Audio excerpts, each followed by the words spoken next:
खैर, point number 4 की बात कर लेते हैं, एमपीपीटी का एल्गो काम कैसे करता है। I think this is the last point जो एमपीपीटी के बारे में मैंने कवर करूंगा, इसके बाद से हम लोग आगे पॉइंट बढ़ जाएंगे। ओके, तो एमपीपीटी एल्गो काम कैसे करती है, देखो ध्यान से। तो सबसे पहला स्टेप जो होता है एमपीपीटी का जो एल्गो है वो होता है परटर्ब। ठीक है, परटर्ब का मतलब होता है, इसको जो भी प्रोनाउंस करें यार, मैं परटर्ब बोल रहा हूँ, आप देख लेना इसको। इसका मतलब होता है डिस्टर्ब, डिस्टर्ब करना। यानी कि सबसे पहले क्या होता है कि मान के चलते हैं हमारा जो भी हमारा सोलर एमपीपीटी है, वो मान के चलते हैं वो सोलर पीवी को ऑपरेट करवा रहा है 40 वोल्ट पे। ठीक है, अब कंट्रोलर क्या करेगा, सबसे पहले कंट्रोलर चेंज करेगा operating voltage by altering the duty cycle of the DC to DC converter. अब क्या करेगा, तो डीसी टू डीसी कन्वर्टर की साइकिल जो देखो अल्टीमेटली एमपीपीटी यहाँ लगा हुआ है, मैंने आपको बताया था एमपीपीटी ही कंट्रोल करता है कि सोलर पीवी कितने वोल्टेज पर ऑपरेट करेगा। क्योंकि अगर एमपीपीटी अपना वोल्टेज मान के चलते हैं 35 कर दे, तो सोलर पीवी को भी 35 पे ही ऑपरेट करना पड़ेगा, बिल्कुल बैटरी की तरह, है ना। तो एमपीपीटी क्या करता है, अपनी ड्यूटी साइकिल चेंज करके मान के चलते हैं सोलर पीवी 40 वोल्ट पर काम कर रहा था। अब एमपीपीटी क्या करता है, अपना वोल्टेज ड्यूटी साइकिल चेंज करके इसको कन्वर्ट करता है 45 वोल्ट में।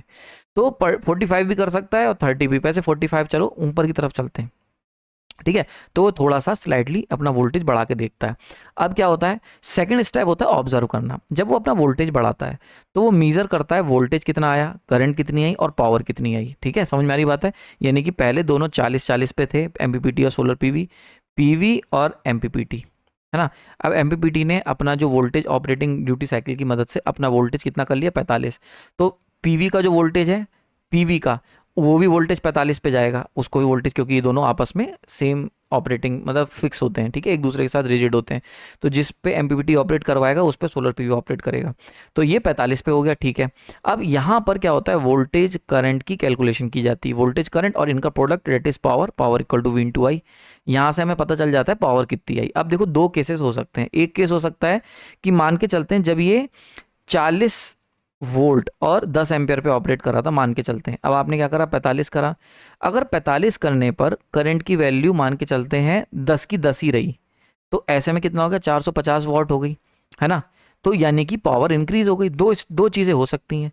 अगर तुम पावर निकालोगे वोल्टेज इंक्रीज करके, तो या तो पावर इंक्रीज करेगी या पावर डिक्रीज करेगी। क्यों, क्योंकि ये डिपेंड करेगा कि तुम किस पॉइंट पर काम कर रहे हो। फॉर एग्जांपल जैसे मान के चलते हैं हम 40 वोल्ट यहाँ पर है, अगर 40 वोल्ट और 10 एम्पियर करंट, है ना, और पावर इक्वल टू कितनी हो गई, 400 वॉट।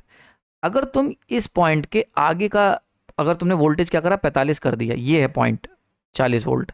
अगर तुमने वोल्टेज 45 करा तो 45 वोल्टेज तुमने 45 कर दिया, बट इस पॉइंट पर करंट कितनी होगी, इस पॉइंट पर करंट मान के चलते रह गई 2 एम्पियर या 3 एम्पियर।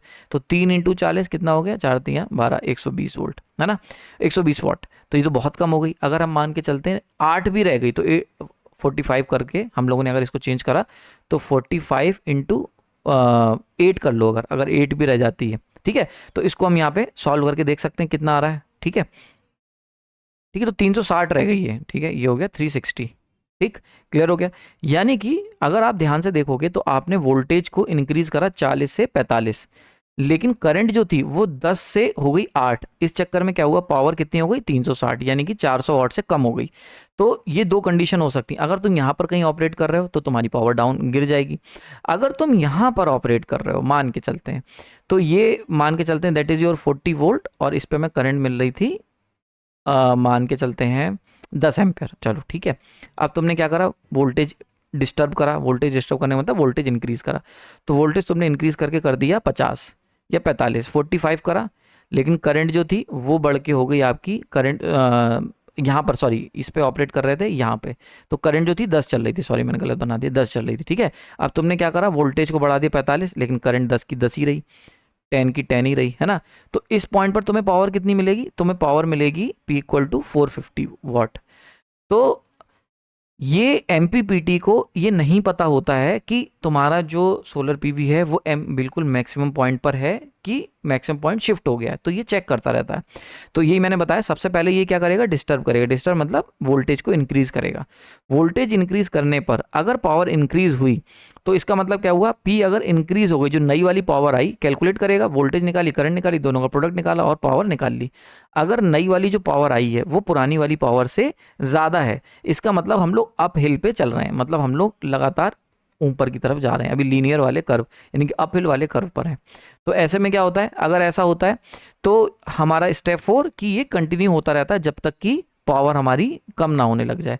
तो एमपीपीटी का जो पॉइंट है, एमपीपीटी जो ऑपरेट करता है वो लगातार अपना ऑपरेटिंग पॉइंट बढ़ाता जाता है उस पॉइंट तक जब तक कि ये वाली कंडीशन ना आ जाए। जैसे ही नई वाली पावर पुरानी वाली पावर से कम होती है, यानी कि अब हम लोग कहाँ जा रहे हैं, डाउन हिल पे जा रहे हैं, कि जो नई पावर है वो पुरानी वाली से कम है, तो इस पॉइंट पर आके क्या होता है, जो तुम्हारा एमपीपीटी है वो जस्ट स्टेप बैक करता है टू द प्रीवियस वोल्टेज। सही है। तो इस तरीके से एमपीपीटी लगातार चेक करता रहता है कि हम आगे जा रहे हैं कि पीछे जा रहे हैं। क्लियर हो गया, यहाँ पे आयुवा को समझ में आ गया होगा।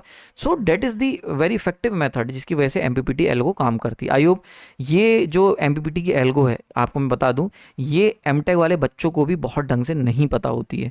जिसको जितनी सिंप्लीफाई मैं कर सकता था मैंने कोशिश करी है, टेक्निकलिटीज़ हटा के जितना भी मैं इसको सिंपल बना सकता था आप लोग के लिए उतनी सिंपल बनाने की मैंने कोशिश की है। अगर आप मेरे एफर्ट से खुश हैं तो प्लीज़ कमेंट सेक्शन में बताना हाँ सर मुझे समझ में आ गया। ठीक है, ज़रूर आप अपना फीलिंग एक्सप्रेस कर सकते हो। ठीक है, तो देख सकते हो यहाँ पर कि मतलब अच्छा खासा टेक्निकल है लेकिन इसको मैंने सिंप्लीफाई कर दिया।